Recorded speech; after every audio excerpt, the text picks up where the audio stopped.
think you're the devil himself. I don't know. Why would you say that? And told him that the money was coming from a, what are you, class 3 sexual predator? Tier 1. Was tier 1's the highest and worst? No, I'm the lowest. I'm the lowest. You're the lowest. Okay, tier 1, you're the lowest. But a criminal. Yes. That the money came from them. What percentage of people do you estimate? I understand you don't like probabilities. Do you estimate would say, I don't care, I want the money for my children? 3 millions de preuves et voici la réponse de Trump. What did you think of the latest release of Epstein files, and do you think your critics will be satisfied with? Well, they should be, because it looked like this guy Wolf was a writer, was conspiring with Epstein to do harm to me.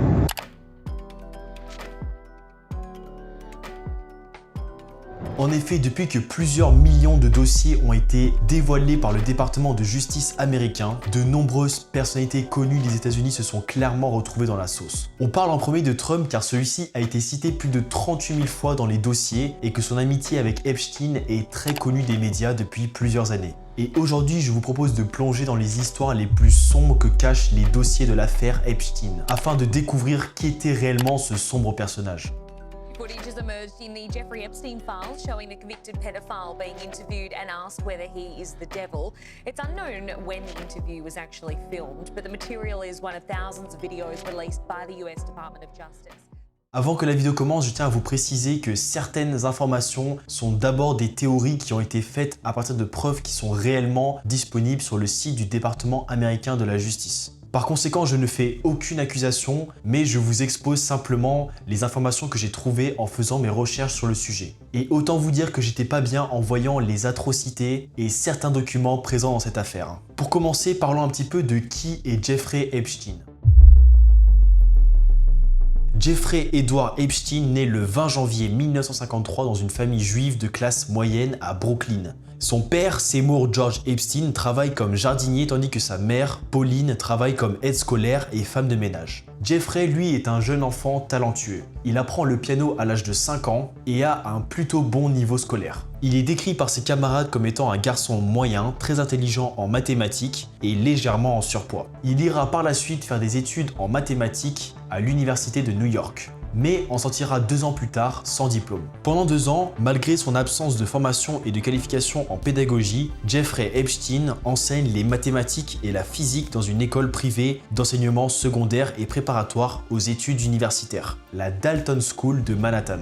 Il a parmi ses élèves le fils et la fille de Alan Greenberg, qui gère le groupe d'investissement Bear Stearns. Ses anciens élèves se souviennent que Epstein était une personnalité haute en couleurs, avec beaucoup d'énergie et de dynamisme, et qui s'habillait de manière flamboyante et avait beaucoup de popularité auprès des élèves. Mais durant sa carrière d'enseignant, Epstein aurait eu un comportement inapproprié envers des jeunes filles de la classe dont il avait la tutelle, leur accordant une attention constante. D'autres disent qu'il flirtait ouvertement avec des étudiantes. En juin 1976, Epstein est congédié pour mauvaise performance. Il ira se tourner vers Bear Stearns et sera embauché par le groupe d'investissement. C'est alors qu'il entame une carrière de trader au sein de la division consacrée aux produits spéciaux et aux conseillers de stratégie fiscale pour les clients les plus riches de la compagnie. En 1980, Epstein devient l'un des associés de Bear Stearns, mais en 81, donc 1 an plus tard, il quittera l'entreprise. C'est alors qu'il va fonder, la même année, International Assets Group,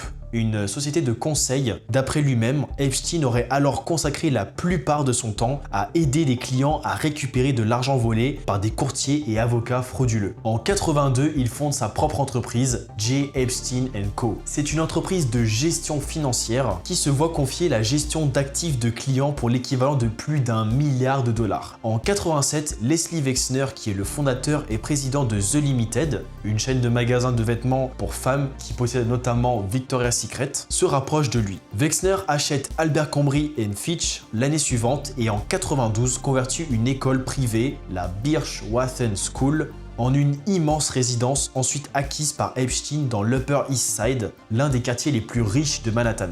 Epstein travaille ensuite pour Steven Hoffenberg, qui deviendra très connu avec son agence de recouvrement de créances Towers Financial Corporation, qui avait monté un système de Ponzi menant à la plus grande fraude financière de l'histoire américaine, jusqu'à celle de Bernard Madoff. Steven Hoffenberg et plusieurs employés sont arrêtés et emprisonnés, mais Jeffrey, lui, échappe à la justice américaine. Il ne sera aucunement inquiété. En 1996, Epstein rebaptise son entreprise The Financial Trust Company et il la délocalise sur l'île de Saint-Thomas, qui est un paradis fiscal dans les îles Vierges des États-Unis. Jeffrey Epstein partage sa vie avec Ghislaine Maxwell, qui est la fille d'un important milliardaire israélien, Robert Maxwell. Cette dernière est véritablement son acolyte dans la vie et participera à nombreuses des activités sombres dans lesquelles il trempait. Ce qu'il faut comprendre sur Epstein, c'est qu'il est une personnalité en place dans le milieu mondain de cette époque. Il a dans son carnet d'adresses parmi les plus grands politiciens des États-Unis, de la famille royale norvégienne et anglaise, ainsi que des milliardaires dans de nombreux domaines, comme Elon Musk, Leslie Wexner ou Bill Gates. Il est excellent lorsqu'il s'agit de faire fonctionner son réseau. Il parle bien, il a du charisme et durant toute sa vie a réussi à se faufiler dans des milieux fermés uniquement à l'aide de ses connexions. Mais dans l'ombre, il est un délinquant sexuel et se sert de son réseau et de son influence sur de jeunes femmes de milieux modestes pour servir sur un plateau d'argent des mineurs aux plus grandes élites des États-Unis et du monde entier. Some breaking news right now. Disgraced financier Jeffrey Epstein has taken his own life while he was behind bars here in New York City. Epstein was facing sex trafficking charges. NBC News investigative correspondent Tom Winter now. Jeffrey Epstein est retrouvé pendu dans sa cellule. Une vidéosurveillance de cette dernière aurait pu nous permettre de comprendre comment il aurait réussi à se suicider malgré un tel niveau de sécurité. Cependant, le passage crucial de 1 minute durant lequel Epstein perd la vie est corrompu sur les données de vidéosurveillance. On se retrouve donc avec un nombre incalculable de questions dont on n'aura jamais les réponses. Certains vous diront que cette coïncidence est un peu trop grosse pour paraître semblable. Epstein aurait-il été tué par peur de ce qu'il savait? Ce qui est sûr, c'est que le réseau dans lequel il trempait n'avait aucune envie de le voir parler et exposer au grand jour, ce qui pour l'instant n'est qu'une montagne d'accusations sans preuve. La personne qui a le plus à perdre à l'heure actuelle, c'est Donald Trump, le président en place à la Maison Blanche. Ce dernier nie totalement avoir fait partie des activités sombres de Epstein. Cependant, il était extrêmement proche de ce dernier et à de nombreuses reprises a été photographié en sa compagnie lors de soirées mondaines. Le nom de Trump est d'ailleurs mentionné 38 000 fois dans les fichiers de l'affaire Epstein.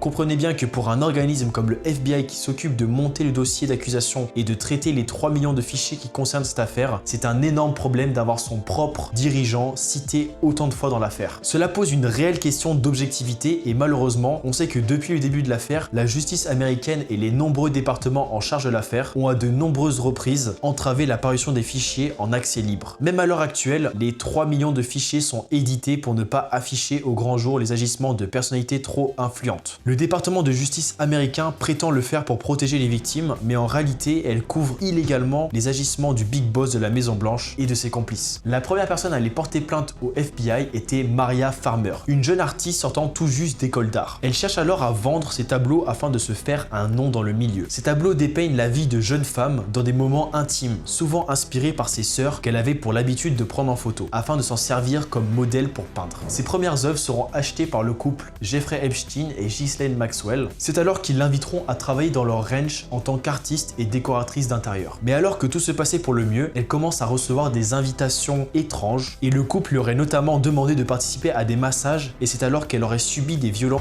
de la part du couple ainsi qu'un couple. Elle aurait alors quitté la résidence et se serait rendu compte que les photos qu'elle avait d'elle et de ses sœurs auraient disparu. On parle ici de photos intimes de filles mineures et c'est loin d'être la pire accusation à l'encontre de Epstein. On raconte effectivement que le Zorro Ranch aurait abrité des meurtres de femmes durant des rapports sexuels bien trop violents. Une femme accuse notamment le couple de l'avoir forcé à Donald Trump alors qu'elle n'avait que 13 ans au moment des faits. On parle parfois aussi de véritables orgies avec des filles mineures ainsi que des modèles Victoria's Secret plus âgés qui incitaient ces dernières à avoir des rapports avec les hommes influents présents. Certains noms cités font froid dans le dos et encore une fois, beaucoup de politiques tels que l'ancien président Bill Clinton. Rendez-vous compte qu'il ne s'agit pas simplement d'orgies festives classiques mais de mineurs qui parfois finissaient en meurtre par étranglement. L'une d'entre elles dit même qu'elle aurait été violée à l'âge de 13 ans alors qu'elle était enceinte. Elle parle du meurtre de son enfant qui serait mort-né et accuse Trump notamment d'avoir été présent à ce moment-là. Elon Musk est aussi cité dans les échanges avec Epstein. Il aurait apparemment cherché à rejoindre ce dernier sur son île de Little St. James pour participer à de grosses fêtes afin de décompresser. Il aurait alors aussi sollicité des activités sexuelles auprès de Epstein. Elon Musk avait pourtant juré n'avoir jamais mis les pieds sur cette île malgré les invitations de Epstein. Cependant, les mails prouvent bien qu'il a lui-même cherché à s'y rendre. Un autre milliardaire milliardaire influent aurait fréquenté de près Epstein et cela lui aurait d'ailleurs coûté un divorce avec sa femme à l'époque. En effet, Bill Gates aurait trompé sa femme avec des modèles russes et transmis des maladies sexuelles à cette dernière suite à cela. Des échanges par mail montrent qu'il cherchait à donner des antibiotiques à sa femme pour la guérir sans qu'elle découvre l'adultère. Pour parler de famille royale, on a également le prince Andrews qui aurait été pris en photo sur le corps d'une femme au sol. Et je vous laisse imaginer le contexte morbide de cette scène. Comment il arrivait à opérer de tels événements et avec de tels invités? Une partie de la réponse pourrait être que Jeffrey Epstein était un agent infiltré du Mossad. Souvenez-vous de sa femme, Ghislaine Maxwell. Il s'avère que son père, Robert Maxwell, était un agent du Mossad lui-même et aurait introduit le couple au service afin de les infiltrer dans les plus hautes sphères mondaines des États-Unis et du monde. Il bénéficiait donc de moyens et de contacts dans l'agence pour pouvoir piéger des politiques et hommes influents grâce aux et viols qui ont dans beaucoup de cas été filmés pour ensuite leur faire du chantage. Cela expliquerait en partie pourquoi des politiciens comme Trump sont compromis par Israël. Epstein avait aussi plusieurs enfants cachés du public. Dans les archives publiées par le département de justice américain, on peut retrouver notamment des échanges intrigants. Il semblerait que Epstein était fasciné par la création d'humains supérieurs et cherchait à incuber un enfant génétiquement supérieur. 20 femmes auraient été séquestrées et forcées de lui créer une progéniture supérieure. Les enfants jugés insatisfaisants étaient tués sur le champ, parfois devant la mère porteuse. On retrouve des lettres étranges manuscrites qui auraient des messages codés des victimes qui cherchaient à laisser une trace de leur existence misérable. Epstein aurait aussi été à l'origine du Bitcoin. On retrouve de nombreux échanges qu'il aurait eu dans lesquels il parle d'une monnaie dématérialisée et de peer-to-peer, mais aussi qu'il évoque le nom Satoshi en disant que cela ferait l'affaire. Mais comme pour le reste, on n'en saura peut-être jamais plus. La seule personne qui serait capable de nous en dire plus sur le vrai du faux dans cette affaire, c'est Ghislaine Maxwell, elle-même qui est condamnée à 20 ans de prison pour trafic sexuel de mineurs et purge actuellement sa peine dans une prison fédérale américaine. Plusieurs procédures concernant l'affaire Epstein sont encore en cours contre elle et contre d'autres membres proches de son réseau. Au moment même où je fais cette vidéo, on a plusieurs procès en cours qui impliquent le procureur général des États-Unis ainsi que l'ancien avocat de Jeffrey Epstein et plusieurs autres personnes impliquées dans le réseau. L'effet qu'a cette affaire actuellement aux États-Unis nous touche aussi en France, avec la famille Lang notamment, qui est citée à de nombreuses fois dans les dossiers. Également, le président, M. Emmanuel Macron, est cité dans les dossiers. Alors retenez bien qu'énormément de personnes sont citées dans les dossiers de l'affaire Epstein, mais que ça ne veut pas pour autant dire qu'ils sont impliqués dans le trafic de mineurs. Ça peut être simplement des échanges par mail ou autres documents qui sont sans accusation. Il y a évidemment beaucoup de vrai à démêler et du faux, mais ce qui est sûr, c'est qu'il y a bel et bien eu des choses atroces qui se sont produites dans les nombreuses propriétés de Jeffrey Epstein, en compagnie de l'élite des États-Unis. Que ce soit le Zorro Ranch, la résidence à Palm Beach ou bien même la petite île de Little St. James, tous ont été témoins de choses absolument abjectes. En fonction de comment l'affaire va évoluer, je penserai peut-être à faire une seconde vidéo pour compléter celle-ci et y ajouter tous les éléments qui seraient manquants ou corriger les éléments qui étaient hors sujet. En attendant, si tu veux voir une autre vidéo qui traite des formations en ligne et d'à quel point les coachs sont des arnaqueurs, je te laisse cliquer juste ici et pour nous, on se retrouve à la prochaine vidéo. Ciao!